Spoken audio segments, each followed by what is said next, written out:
Hey everyone, let's dive right into today's explainer. If you've looked at your news feed today, yesterday, or honestly anytime this week, you know how incredibly overwhelming the modern news cycle can be. We are constantly bombarded with a flood of disconnected headlines, updates, and breaking alerts. But my promise to you today is simple. We are going to clear that noise. We're taking a step back from the frenzy to really look at the bigger picture. So that brings us to the ultimate question, right? How do we make sense of today's completely chaotic world? To find clarity, we need to look past those individual, flashy headlines and start connecting the dots. When we do that, we begin to see the massive macro trends that are quietly but powerfully shaping our society, our economies, and our daily lives. To help clear things up, we've broken down today's explainer into 4 quick chapters: shifts in global power, protests and public health, technology, culture, and entertainment, and finally, triumphs and trials in sports. Let's get right into it. Chapter 1: Shifts in Global Power. All right, there's actually a massive amount of geopolitical weight behind this single number, 5,000. The US is cutting its troop levels in Germany by exactly this amount. And, the context here is absolutely crucial.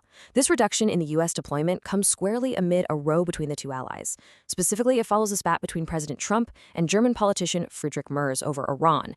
It's a pretty stark reminder of how quickly diplomatic disagreements can translate into major shifts in our global military footprint. And, of course, military shifts often come with economic ones.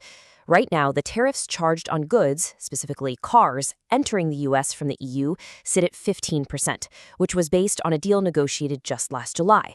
But President Trump has announced those tariffs are going to be hiked up to 25%. When we're talking about the global auto industry, a 10% jump, that is a monumental shift that affects supply chains all over the world. Sticking with global power dynamics for a second, we've got a major development on war powers.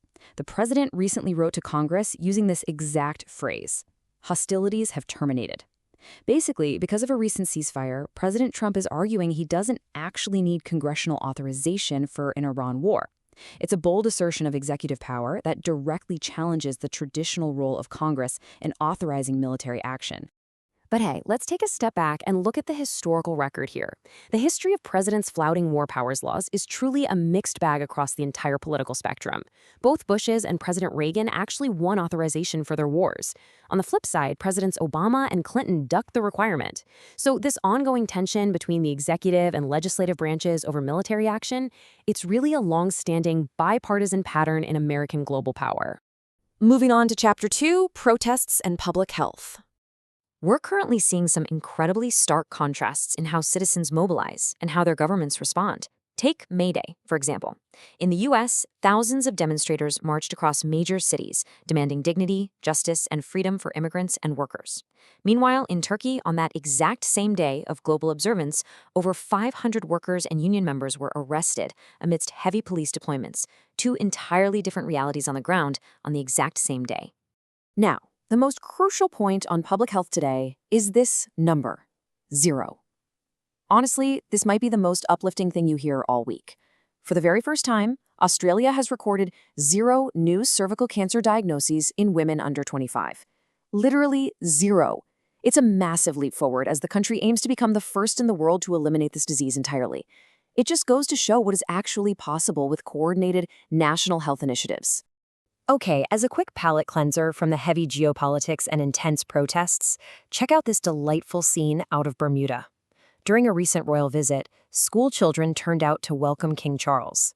But this wasn't your standard stiff royal greeting. Nope, this welcome featured boats, dancing, exotic birds, and Bob Marley music. Just a wonderful reminder of the vibrant local cultures that continue to thrive on the world stage. Chapter 3: Technology, Culture, and Entertainment. So, on the tech front, the U.S. military is making a massive pivot. The Pentagon just announced its intention to become an AI-first fighting force. To pull this off, the military has agreed to 8 new contracts with big tech firms to massively expand its artificial intelligence capabilities. AI isn't just a buzzword anymore, folks. It is the foundational strategy for the future of national defense. But juxtaposed right against the military's rapid adoption of AI, we're seeing Hollywood push back hard. The Academy Awards have laid down strict rules stating that AI-generated actors and AI-generated writing absolutely cannot win Oscars. It's such a fascinating cultural split, right? While the defense sector is fully embracing AI as the future, the arts and entertainment world is building walls to protect human creativity and authenticity. And hey, speaking of the Oscars, even without AI, the physical awards themselves have a pretty wild history. Stars like Frances McDormand, Jared Leto, Whoopi Goldberg, and Olympia Dukakis have famously lost their coveted statuettes. Over the years, at least 8 Academy Award trophies have gone missing, with causes ranging from outright burglary to, believe it or not, actual ransom demands. Reality in Hollywood really is stranger than fiction sometimes. In other Hollywood news, Meryl Streep recently spoke out about the highly anticipated sequel to The Devil Wears Prada. She noted that there was only one way the cast agreed to actually do it. The stars are reflecting on what has changed since the original and why the movie still resonates so deeply with women today. It's a huge testament to how classic characters endure in our culture. Meanwhile, over in Asia, the actual format of entertainment is shrinking rapidly. Audiences in India are currently binging an explosive new format known as microdramas. We're talking about 2-minute shows. Yep, just 2 minutes, featuring intense storylines about love, lies, and angry ghosts.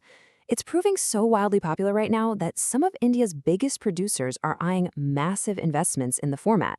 Our attention spans might be changing, but our appetite for drama definitely isn't. Which brings us to Chapter 4, Triumphs and Trials in Sports. First up, a trial of endurance that maybe went a bit too far for some. At the World Championship semifinal, Mark Allen and Wu Yaes played out the longest frame in Crucible history. But rather than being celebrated as some epic battle, the gruelingly slow pace drew really heavy criticism, with some even calling it an absolute embarrassment to snooker. Turns out there is a very fine line between a strategic marathon and just losing the entertainment value. This pushes right into the ongoing debate over technology in athletics. Following Sebastian Salouet's incredible record-breaking time at the London Marathon, the spotlight immediately turned back to super shoes. Well, World Athletics President Sebastian Coe stepped in to confirm that they will not be strangling super shoe innovation. He basically stated that the current rules are on the right side when it comes to shoe technology.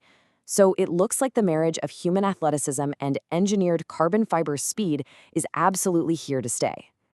And speaking of engineering and speed, we've got a massive triumph in Formula One. McLaren has officially returned to form as Lando Norris took the sprint pole at the Miami Grand Prix. What makes this so incredibly significant is that Norris became the very first driver to actually beat a Mercedes in qualifying this entire year. It's a huge moment that injects some much-needed competition and excitement right back into the grid. Wow, okay, we have covered a lot of ground in today's explainer, from troops and tariffs to eliminating cancer to AI in our military and our movies. So I want to leave you with this final thought to ponder as you navigate just how fast our world is changing.